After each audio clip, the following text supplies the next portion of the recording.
नमस्कार, साधना न्यूज में आपका बहुत स्वागत है और मैं हूं आपके साथ अनुपमा खोपरे। और बुलेटिन की शुरुआत करते हैं नगरीय निकाय चुनाव की खबर के साथ, जहां अंतिम चरण के लिए मतदान जारी है। 5 नगर निगम, 40 नगर पालिका परिषद और 169 नगर परिषद में वोटिंग जारी है।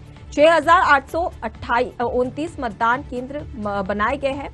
साथ ही 49,09,280 मतदाता अपने मत का प्रयोग करने वाले हैं। देवास में दूसरे चरण का मतदान शुरू हो चुका है। सुबह 7 बजे से मतदान केंद्र पहुंच रहे हैं मतदाता। वार्ड 3 में निर्दलीय प्रत्याशी पति राज वर्मा ने विवाद किया है। पोलिंग बूथ के बाहर राज वर्मा के समर्थकों ने गुंडागर्दी की। उसी के साथ ही मतदान के दौरान भारी पुलिस बल भी तैनात किया गया है।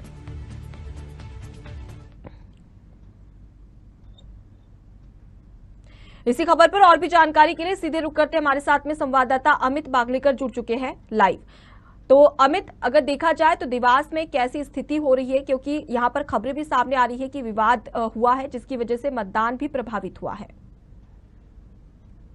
चाहूंगा कि जिस तरह से सुबह 7 बजे से जो मतदान शुरू हुआ, उसके बाद कहीं ना कहीं बारिश के कारण मतदान प्रभावित हुआ था। दोपहर बाद बारिश के थमने के बाद थोड़ा सा मतदान ने गति पकड़ी थी, पर उसके बीच में वार्ड क्रमांक 3 और फिर एक देवास की वार्ड क्रमांक 7 में कुछ विवाद की स्थिति बनी थी। थोड़ी देर पहले जिस मतदान केंद्र पे हम खड़े हैं, वो मतदान केंद्र मतदान के वार्ड क्रमांक 37 और मतदान क्रमांक 37 और 35 है। वहां पे कांग्रेस प्रत्याशी रियाज नागौरी है, उनका भाजपा प्रत्याशी के समर्थक है, उनके साथ विवाद हुआ था। उनका कहना था कि कहीं ना कहीं मतदान ये प्रभावित कर रहे थे, इस कारण विवाद की स्थिति बनी और पुलिस को भी कहीं ना कहीं माकूल व्यवस्था संभालना पड़ी। जी अमित, अगर फिलहाल देखा जाए तो फिलहाल कैसी स्थिति है और क्या इससे मतदान प्रभावित हुआ था या नहीं?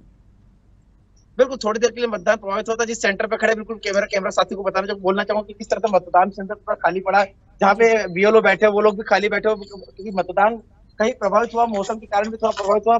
अगर हम बात करेंगे तो मतदान का प्रतिशत भी 33-35% ही पहुंचा है। दोपहर की 12:30-1 बज चुकी है। आखिर 4 घंटे का मतदान शेष है, पर देखना है मतदाता कितना मतदान के लिए आता है, या आने वाला समय बताएगा। जी अमित, अगर देखा जाए तो बीजेपी प्रत्याशी और उसी के साथ ही कांग्रेस प्रत्याशियों ने भी मतदान किया है। महापौर प्रत्याशी जो है, उन्होंने क्या प्रतिक्रिया दी है मतदान के बाद? बिल्कुल, जो बीजेपी प्रत्याशी है, कांग्रेस प्रत्याशी के अलावा निर्दलीय प्रत्याशी, इन तीनों ने भी अपना मतदान किया और अपने अपनी जीत के दावे करे। सुबह कांग्रेस प्रत्याशी मां चामुंडा देवी स्थान वहां पे दर्शन करके, इसके अलावा जो निर्दलीय प्रत्याशी मनीषा चौधरी, वो केदारेश्वर मंदिर में दर्शन करके आई और भाजपा प्रत्याशी भी कहीं ना कहीं मंदिर में दर्शन करने के बाद मतदान करने गए। बात कलेक्टर की करेंगे तो कलेक्टर चंद्रमौली शुक्ला ने भी अपना मतदान किया। उसके बाद उन्होंने शांतिपूर्वक मतदान के लिए निर्वाचन अधिकारी होने के नाते कर्मचारियों को दिशा निर्देश भी दिए। जी देखा जाए अमित, तो अगर वार्ड की बात की जाए तो 2-3 वार्डों में ऐसी स्थिति, विवाद की स्थिति उत्पन्न हुई है। ऐसे में आगे भी ऐसी स्थिति उत्पन्न ना हो, उसके लिए प्रशासन ने क्या इंतजाम किए? क्योंकि शाम 5 बजे तक मतदान जारी रहेगा।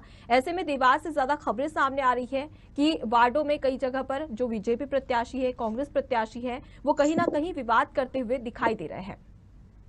बिल्कुल, जिस मतदान केंद्र पे हम खड़े, वहां के मतदान केंद्र के बाहर काफी गंदगी थी, कीचड़ पसरा हुआ था। वहां पे जो कांग्रेस पार्टी का प्रत्याशी था रियाज नागौरी, वो पानी में लेट गया था। ऐसा भाजपा प्रत्याशी सभापति थे, पूर्व सभापति अंसार अहमद, भाजपा नेता भी, उनका आरोप है कि कहीं न कहीं कांग्रेस प्रत्याशी मतदान को प्रभावित कर रहा था, जिस कारण विवाद की स्थिति निर्मित हुई। पर पुलिस ने व्यवस्था चाक चौबंद करके रखी और पुलिस ने भी सारी भीड़ वहां से हटा दी है और मतदान केंद्र केवल मतदाता को अंदर आने दे रही है, बाकी किसी को अंदर परमिशन नहीं दी जा रही है। जी, बहुत बहुत शुक्रिया अमित तमाम जानकारी के लिए और हमसे चर्चा करने के लिए। तो खबर आपको देवास से बता रहे हैं, जहां पर सुबह से ही मतदान शुरू हो चुका है और इसी के चलते तमाम बूथ केंद्रों पर भी कई जगह ऐसी स्थिति पाई गई जहां पर बीजेपी और साथ ही कांग्रेस आमने सामने विवाद करते हुए नजर आई। वार्ड 3 और वार्ड 7 में विवाद की स्थिति उत्पन्न हुई। बहरहाल पुलिस प्रशासन के पुख्ता इंतजाम की वजह से विवाद को थमाया गया और शांतिपूर्ण तरीके से मतदान अभी किया जा रहा है।